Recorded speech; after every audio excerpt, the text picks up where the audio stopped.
പ്രിയപ്പെട്ട പ്രേക്ഷകരെ, നിങ്ങൾ അറിയണം, നമ്മളിത് സംസാരിച്ചു കൊണ്ടിരിക്കുന്ന സമയം കേരളത്തിലെ എല്ലാ സർക്കാർ സ്കൂളുകളിലേക്കും വേണ്ട 68 ലക്ഷം പാഠപുസ്തകങ്ങൾ പ്രിന്റിംഗ് പൂർത്തിയായി പ്രിന്റിംഗ് പബ്ലിഷിംഗ് ഹൗസ് അതാത് വിതരണ കേന്ദ്രങ്ങളിലേക്ക് എത്തിച്ചുകൊണ്ടിരിക്കുക. ഈ 13-ാം തീയതി, ഏത് 13-ാം തീയതി?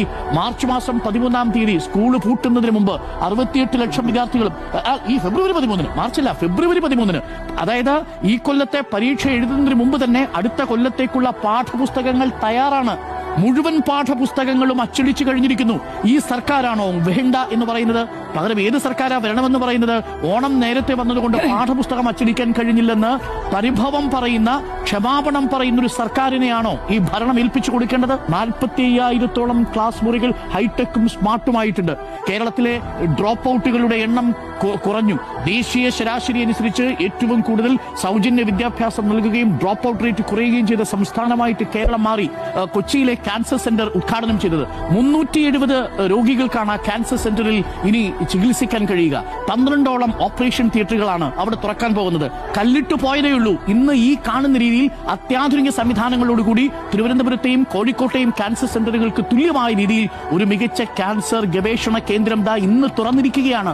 ഈ സർക്കാരാണോ വേണ്ട എന്ന് പറയുന്നത്? നോക്കൂ, 28 ലക്ഷം പേരിൽ നിന്ന് 42 ലക്ഷത്തിലധികം ആളുകൾക്ക് സൗജന്യ ചികിത്സ ഉറപ്പാക്കിയ സർക്കാർ തുടർഭരണം വേണ്ടേ? സച്ചിദാനന്ദൻ മാഷെ, ഏത് ഭരണത്തെയാണ് നിങ്ങൾ ആഗ്രഹിക്കുന്നത്? ആശുപത്രിയിൽ പോയാൽ ചികിത്സയില്ലാത്ത, സ്കാനിംഗ് മെഷീനുകൾ തുടർച്ചയായിട്ട് പണിമുടക്കിയിരുന്ന, ഓപ്പറേഷൻ തിയേറ്ററുകൾ അടച്ചിട്ടിരുന്ന, സ്വകാര്യ മെഡിക്കൽ കോളേജുകൾ ലോബിയായിട്ട് വളർന്നിരുന്ന ഒരു കാലഘട്ടത്തിലേക്ക് പോകണമെന്നാണോ പറയുന്നത്? ജനറൽ ആശുപത്രികളിൽ സർജറികൾ, ഹൃദയമാറ്റ ശസ്ത്രക്രിയകൾ നടക്കുന്ന കാലം, 12 ആശുപത്രികളിൽ ഇന്ന് കാത്ത് ലാബ് വന്ന സംവിധാനം. നോക്കൂ, ഒരു സാധാരണക്കാരന്റെ ചികിത്സാ ചെലവ് ഗ്രാമീണ മേഖലയിൽ അത് 17,000 രൂപയായിരുന്നത് 17,054 രൂപയായിരുന്ന UDF കാലത്ത് നിന്നും 10,729 രൂപയായി ഗ്രാമീണ മേഖലയിൽ ചികിത്സാ ചെലവ് കുറഞ്ഞു. ഈ സർക്കാരാണോ വേണ്ട എന്ന് വെക്കുന്നത്? വീട്, അവർക്ക് വിദ്യാഭ്യാസം, ആരോഗ്യം. വീടിന്റെ കാര്യം നോക്കൂ, ഒരു ദിവസം 182 പേർക്കാണ് സൗജന്യമായി ഈ കേരളത്തിൽ വീട് നൽകിക്കൊണ്ടിരിക്കുന്നത്.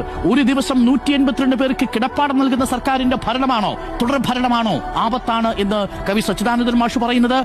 മൊത്തം 87 പേർക്ക് ഒരു ദിവസം എന്ന മട്ടിൽ തൊഴിൽ നൽകിക്കൊണ്ടിരിക്കുന്ന, 3 ലക്ഷത്തിലധികം ആളുകൾക്ക് തൊഴിൽ നൽകിക്കൊണ്ടിരിക്കുന്ന ഒരു സംവിധാനത്തെയാണോ വേണ്ട എന്ന് സച്ചിദാനന്ദൻ മാഷ് പറയുന്നത്? ഒരു ദിവസം 119 പേർക്ക് പട്ടയം നൽകിക്കൊണ്ടിരിക്കുന്ന, എന്ന കണക്കിൽ പട്ടയം നൽകിക്കൊണ്ടിരിക്കുന്ന ഈ സർക്കാരിന് തുടർഭരണമാണോ ആപത്താണ് എന്ന് സച്ചിദാനന്ദൻ മാഷ് പറയുന്നത്?